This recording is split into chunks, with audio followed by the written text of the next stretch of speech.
Hello and welcome to From Digital to D&D.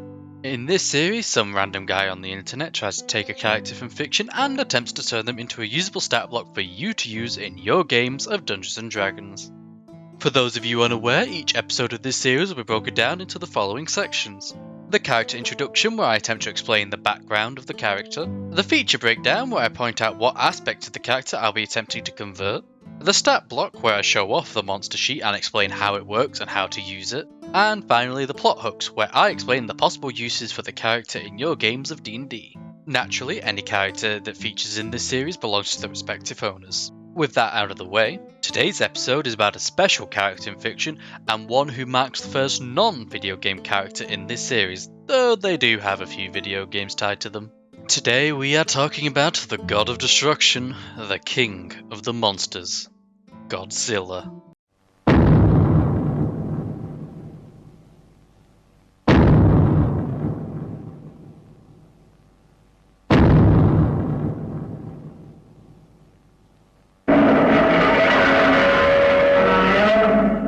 Godzilla is an old and famous kaiju, standing as the first official kaiju back in 1954 when Toho released the first movie titled Godzilla.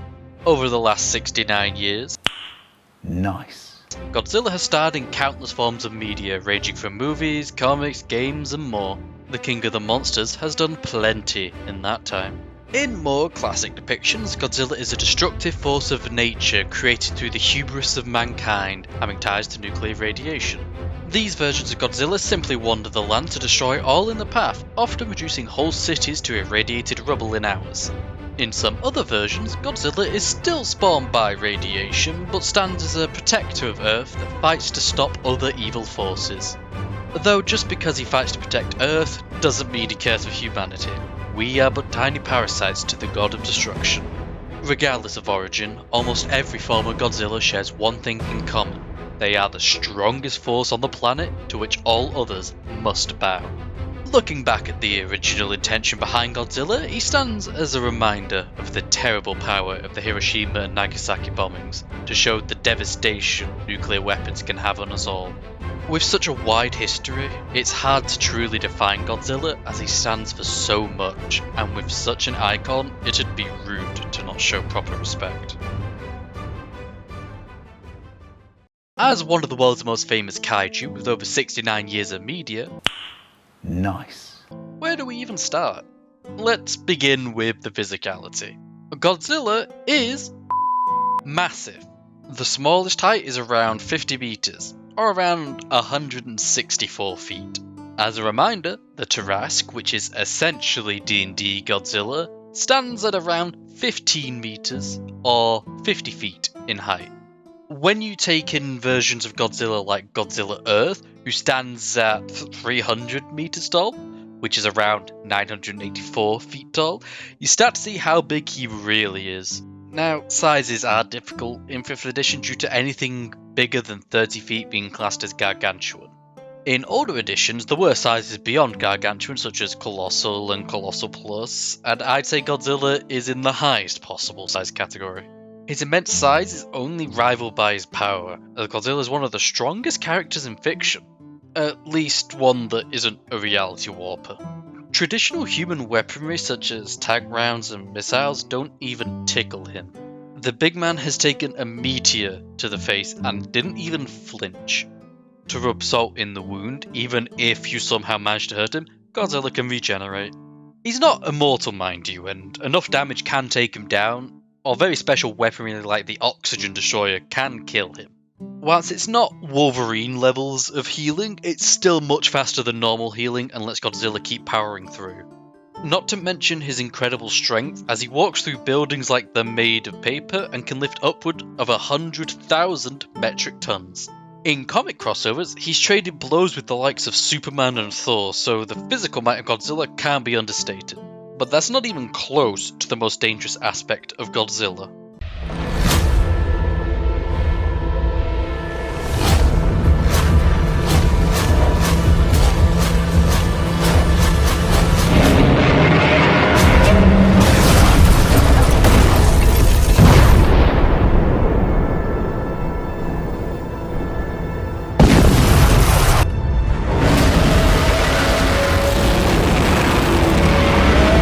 With a little charge up time, Godzilla can release a powerful beam of radiation known as his atomic breath. This beam of energy is devastating in its power, as it can destroy whole sections of cities in a few seconds. Machines such as tanks and planes instantly explode, and sturdier foes such as other kaiju still reel from this attack. Much like Godzilla, there are also plenty of variations of the atomic breath, but all of them are still devastatingly powerful. The atomic breath isn't his only way of using his nuclear energy either. Godzilla has emitted pulses of nuclear energy which knocks back anything that gets too close to him. I could keep going on the multitude of powers Godzilla has shown over the years, but I don't intend to make an hour video with a 10-page stat block. To finish this section up, Godzilla only really has one drawback, and that's his speed. With a few exceptions, Godzilla moves very slowly. Whilst his arsenal might seem lacking compared to other characters in fiction, Godzilla has proved time after time why he holds the title of the King of the Monsters. Godzilla is a special character to tackle as he's the poster boy of giant monsters. I wanted to make sure I respected each incarnation of Godzilla when making a stat sheet. With that said, I tried to generalize the stat sheet, meaning specific abilities unique to each incarnation had to get left behind. For example, Shin Godzilla can fire his atomic breath from multiple points in his back, as well as from his tail. Without making this a straight up Shin Godzilla episode, I didn't include abilities like that. But with that cleared up, here is the stat sheet for Godzilla. It's starting to become a bit of a trend to have each sheet be pretty long, huh? I guess that's the price of implementing characters with so much history and varied abilities. To be fair, the only way this sheet gets shorter is by removing certain iconic abilities. Feel free to look through the sheet at your own pace, but I'll now break down each section to help explain it. Starting with size, Godzilla comes in as gargantuan in size. As I mentioned before, size in 5e is awkward at times, but we have to make do with what we have. If you really want to represent Godzilla size, there's one way I went about it when I used this for a one-shot. I classed him as Titanic in size. Now this size category has never existed as far as I'm aware, but for Godzilla, I think we can make an exception. If we brought back Colossal from older editions, I'd put Titanic above that. As for creature type, Godzilla is a monstrosity. With one or two exceptions, he's not a natural creature. Plus, he is called the King of the Monsters, so it just makes sense. We've not really talked about subtypes before in this series, and in the majority of cases, they play little factor in a campaign. Regardless, Godzilla has the Titan subtype, meaning specific things that specify the Titan subtype will affect him. Now, for alignment. This is always tricky to define for fictional characters, and Godzilla is even trickier. Some versions have him as a malevolent force, and others have him as a noble protector. The best solution I could find is to say he's typically neutral. This way, you can decide what alignment you want to run him as. I went with neutral, as in most instances he's just minding his own business, and he just happens to be walking through Japan. Moving on, we have his armor class, which sits at 22. You might notice that I tend to avoid stupidly high ACs when dealing with monsters with a ton of health. That's because I find the idea of finally landing a hit, only chipping away a tiny bit of health, really annoying. Plus, the big man isn't hard to hit, he's just hard to hurt. Next we have his health, and Godzilla boasts an average of 590 hit points, the highest we've had in this series so far. With 32 d20 hit dice, plus 254 for his constitution bonus, Godzilla can take a lot of punishment. Godzilla has a walking speed of 30 feet and a swimming speed of 50 feet. He's surprisingly fast in the water. Moving on to his ability scores, Godzilla has the following: 30 to strength, 10 to dexterity, 30 to constitution, 8 to intelligence, 17 to wisdom, and 21 to charisma.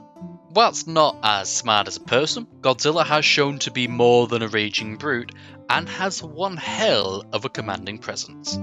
Godzilla has the following proficiencies in his saving throws: plus 9 to dexterity saves, plus 8 to intelligence saves, plus 12 to wisdom saves, and plus 14 to charisma saves. As for skills, Godzilla has a plus 19 to athletics and a plus 12 to perception. Few can match his raw might, and fewer can sneak up on him. Godzilla is resistant to lightning damage. Now, I know in some versions he is immune to lightning and can even absorb it, but I thought this was a good compromise. Godzilla is immune to fire damage, poison damage, and any bludgeoning, piercing, or slashing damage from non-magical attacks. As for conditions, Godzilla can't be charmed, frightened, paralyzed, or poisoned. Godzilla has blind sight out to 120 feet and dark vision out to 1,000 feet. He also has a passive perception of 22. I spent way too long on working out if I should give Titan as a language, as he communicates with some other kaiju, but after some consideration, I decided that he doesn't know any other languages. As the king of the monsters, Godzilla has a challenge rating of 30. If 5th edition allowed creatures to go beyond CR 30, I would put him much higher, but here we are. With the stats done, we move on to traits, and Godzilla has a mythic trait. This trait essentially gives Godzilla a second phase. Godzilla's mythic trait is Burning Godzilla. When he's reduced to 0 hit points, Godzilla starts to glow red and emit heat around him as he regains 295 hit points. The area in a 60-foot radius around Godzilla grows superheated, which ignites anything non-magical and flammable in the area. That includes anything that players are wearing or carrying, so for their sake, I hope it's fireproof. Then again, if you're fighting Burning Godzilla in normal clothes, good luck. Creatures that start their turn in the area or enter the area for the first time during their turn must make a DC 27 Constitution saving throw. That DC might seem a little high, and my response is Godzilla. Also, the way DCs are calculated gives that result. If a creature fails, it takes 8d6 fire damage, or half as much damage if it succeeds. Additionally, Godzilla emits bright light in a 30-foot radius, and dim light a further 30 feet. Finally, Godzilla can use mythic actions, which we'll get to near the end. This trait lasts for an hour once activated. If the party manage to bring down Burning Godzilla, award them double the XP. With the mythic trait done, we start off with Amphibious, which lets Godzilla breathe air and water. When he's not flattening Japan, Godzilla dwells in the sea. Godzilla has legendary resistance, which lets him succeed on a saving throw he fails, which he can use 5 times a day. Magic resistance gives Godzilla advantage on saving throws against spells and magical effects. Regeneration is a tricky trait, but Godzilla has a special version of it. Godzilla regains 30 hit points at the start of his turn. If he takes cold damage, he must make a Constitution saving throw with a DC of 5 plus the damage taken. If he fails, Godzilla doesn't regenerate at the start of his turn. If his regeneration is disabled and he's reduced to 0 hit points, Godzilla dies. Otherwise, he gets back up. Siege Titan is a stronger version of Siege Monster. Godzilla deals triple damage to objects and structures. Godzilla's last trait is Titanic Weapons, which counts his attacks as magical. Sorry, but you can't pull the clay golem trick on Godzilla like you can with the 5e Tarrasque. Moving on to actions, we start with a multi-attack. Godzilla makes 4 attacks, 1 bite attack, 2 claw attacks, and 1 tail attack. Speaking of the bite, it's a melee weapon attack with a plus 19 to hit against one target within 5 feet of Godzilla. The range might seem short, but Godzilla doesn't really have a long neck he can stretch.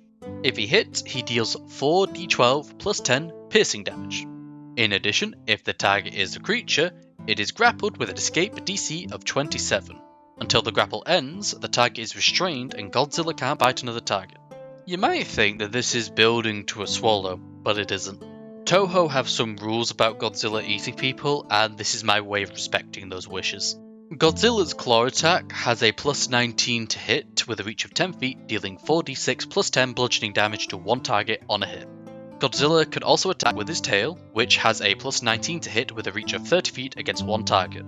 On a hit, the target takes 4d8 plus 10 bludgeoning damage and must make a DC 27 strength saving throw or be knocked prone. Moving on to special actions, Godzilla has 2 that fall under his atomic weapon, which has a recharge roll of 5 to 6. The first atomic weapon is his atomic breath, which is released in a 1,000 foot line that is 10 feet wide. Any creature in the line must make a DC 27 dexterity saving throw or take 22 d10 force damage on a failure or half as much damage on a success. If a creature fails by 10 or more, which is a 17 or lower, they are knocked prone and pushed 30 feet away from Godzilla.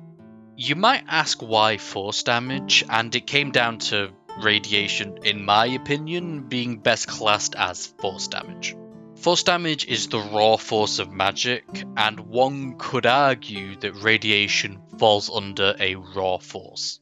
If it really bothers you though, you could change it to be radiant damage, or make it radiation damage. Atomic Pulse is the other special action option, and it allows Godzilla to emit a nuclear pulse in a 30-foot radius centered on himself. Any creature in the area must make a DC 27 Constitution saving throw. On a failure, the creature takes 8d10 force damage and is pushed 30 feet away from Godzilla. On a success, the creature takes half as much damage and is only pushed 10 feet away. The Atomic Pulse is meant to help with close threats that are crowding around Godzilla and give him some breathing room. Next up is bonus actions, and Godzilla only has one, Frightful Roar.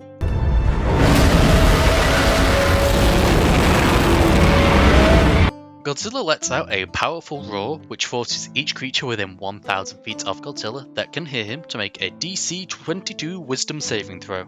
On a failure, the creature is frightened of Godzilla for 1 hour. A frightened creature can repeat the saving throw at the end of its turn, but has a disadvantage if it can see Godzilla. If it succeeds on the saving throw, it is not frightened and is immune to this effect for 24 hours. Moving on, we have the legendary actions, and Godzilla can take 5 of them. He can take these actions at the end of another creature's turn and regains any spent ones at the start of his own turn. The first legendary action is Advance, which lets Godzilla move up to half his movement speed. Swipe lets Godzilla make 1 claw attack. Stomp costs 2 legendary actions as Godzilla lifts a leg up and slams it down at a point he can see within 15 feet of him. Any creature within 20 feet of that spot must make a DC 27 dexterity saving throw or take 4d10 bludgeoning damage and fall prone as Godzilla steps on them. Until Godzilla moves or uses this legendary action again, the creature is restrained. Whilst restrained this way, the creature or another creature within 5 feet of them can use their action to make a DC 27 strength check. If they succeed, the creature slips out from Godzilla's foot and is no longer restrained. The final legendary action available is Tail Sweep, which costs 3 legendary actions.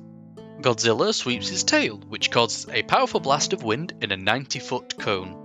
Any creature in the area must make a DC 27 strength saving throw or take 9d6 bludgeoning damage as it is pushed 90 feet away and not prone. Finally, we come to mythic actions, which Godzilla can only use whilst Burning Godzilla is active. He can use them as legendary actions following the same rules. First up is Dash, which lets Godzilla move up to his full movement speed. Furious Swipes lets Godzilla make 2 claw attacks. Tail Smash costs 2 legendary actions to use and lets Godzilla make a tail attack. On a hit, the creature takes the normal damage from the tail attack, but it must make a DC 27 strength saving throw. On a failure, the creature is pushed 100 feet away from Godzilla and takes 10d6 bludgeoning damage once it impacts. If the creature falls more than 100 feet after the push, it takes an extra 1d6 per 10 feet it falls, up to a maximum of 10d6, meaning the maximum damage from this attack is 20d6, not including the tail attack damage. Once they land, the creature is knocked prone unless it has a way to negate the damage from the fall. The final mythic action is Meltdown, which costs 5 legendary actions to use. With this mythic action, Godzilla recharges and uses his atomic weapon action. But with that, we reach the end of the sheet. I admit this sheet is stupidly overpowered, but it's Godzilla. Any less and I'm doing him a disservice. And I don't want the big man stepping on my house, thank you very much.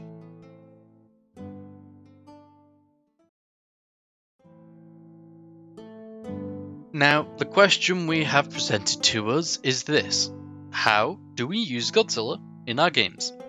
On the surface level, it's the same as the Tarrasque, a giant kaiju that can flatten kingdoms. But the real power of Godzilla is what he represents. Godzilla is destruction, a force of nature. If a titanic monster emerged near a kingdom, how would they react? I can see an entire empire in chaos as Godzilla rampages across the land. The devastation Godzilla leaves in his wake could serve as an incredible prelude to the big man himself. Imagine the party is walking to a town and only finds a burning ruin. The few survivors talking about some sort of monster that dwarfed giants. Word of a being of Godzilla's might would spread like wildfire as people try to handle the situation. The ruling class might try to organise a counter-offensive whilst providing refuge and aid to those affected. Maybe some see Godzilla as a living god come to purge the world of sin. Cults around Godzilla could easily spring up and would serve as a nice early level to mid-level antagonist for the party to fight. In some versions, Godzilla's presence alone makes certain areas uninhabitable due to the fallout. Maybe mutated monsters follow in Godzilla's wake like parasites. Maybe the party need to help escort some refugees as the parasites come to clean up the remains. Then, of course, there's fighting the big man himself. There could be multiple ways to fight him, ranging from hacking at his skin, Shadow of the Colossus style, or maybe gaining the aid of other giant monsters. I imagine beings like metallic dragons could be spurned into action to combat Godzilla. Maybe they even have their own beliefs about the Titan. As a CR30 monster who's closer to CR40, Godzilla should be the final fight. But that doesn't mean you can't have him appear until near the end. Maybe on the quest to stop his rampage, the party have to visit a town, and whilst they're there, he arrives. Now they get to see firsthand the destructive power of Godzilla and are forced to flee. Think like the attack of the Chroma Conclave in Critical Role. A normal party are no different to ants in the eyes of a creature like Godzilla. So if they manage to flee, why would he care? But that's all if you want to use Godzilla as a destructive force. What about a more noble protector? Perhaps a different giant monster is causing havoc, and the party learn of a mythical titan with unrivaled power. Now they must quest to find this monster and awaken it so it may defend their homeland. Maybe an ancient civilization has remained around the slumbering titan to protect it, and the party must pass their trials to gain an audience. The final fight could have the party climbing on the evil monster as Godzilla fights it, slowly weakening it so the big man can take it down. Personally, I think evil Godzilla works better for the narrative capabilities it presents. And of course, you don't have to use Godzilla himself, but a Godzilla-like creature still holds this narrative power. How does the world react to the presence of a god? But with that, we've reached the end of today's video. Before you head off, I would like to thank you for watching, and I hope you managed to get something out of this. The Godzilla stat block is available on D&D Beyond for free, and the link to it is in the description. I hope you all have a great day, and may your dice roll favourably. Goodbye for now.